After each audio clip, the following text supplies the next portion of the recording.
അറക്കൽ സാറിനെ അറക്കാൻ കൊണ്ടുവന്ന കഥയാണ് ഇന്ന്. നമ്മുടെ അറക്കൽ പുതിയ കാറ് മേടിച്ചുകൊണ്ട് അതിന്റെ ചെലവിന് വേണ്ടി ഞങ്ങൾ എല്ലാവരും കൂടി ഈ പോകുന്നത് അൽറീം മന്തിയിലോട്ടാണ്. ഉച്ചയ്ക്ക് ഏകദേശം ഒരു 1:30 ആകുമ്പോൾ ഞങ്ങൾ എല്ലാവരും സ്ഥലത്തെത്തി. സീറ്റിലിരുന്നതും നമ്മുടെ ജേസി പാന്റ് ഒന്ന് ലൂസാക്കുന്ന തിരക്കിലാണ്. എങ്കിലാണ് കൂടുതൽ മന്തി കഴിക്കാൻ പറ്റുള്ളൂ എന്നാണ് ആശാൻ പറയുന്നത്. ഞങ്ങളുടെ നാട്ടിലൊക്കെ ആടിനെയൊക്കെ അറുക്കുന്നതിന് മുമ്പ് വെള്ളം കൊടുക്കാറുണ്ട്. അതുപോലെ നമ്മുടെ അറക്കലിന് കുറച്ച് വെള്ളവും കൊടുത്ത് തലയും കുലുക്കിയപ്പോൾ സംഭവം സെറ്റായി. ഈ ചെലവ് തന്ന കാര്യം അവന്റെ നാട്ടിലെ പിള്ളേരൊന്നും അറിയണ്ടെന്ന് അവൻ പറയുന്നത്. നീ പേടിക്കൊന്നും വേണ്ട, ഒരു മനുഷ്യന്റെ കുട്ടിയോട് പറയില്ലാന്ന് ഞാൻ അവന് ഉറപ്പും കൊടുത്തു.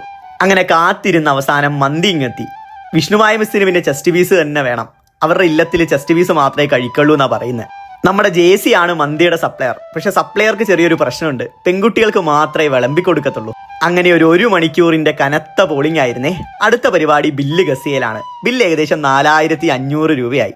അങ്ങനെ ചെലവ് തന്ന അറക്കലിനോട് നന്ദിയും പറഞ്ഞ് നേരെ സൈലത്തിലോട്ട്.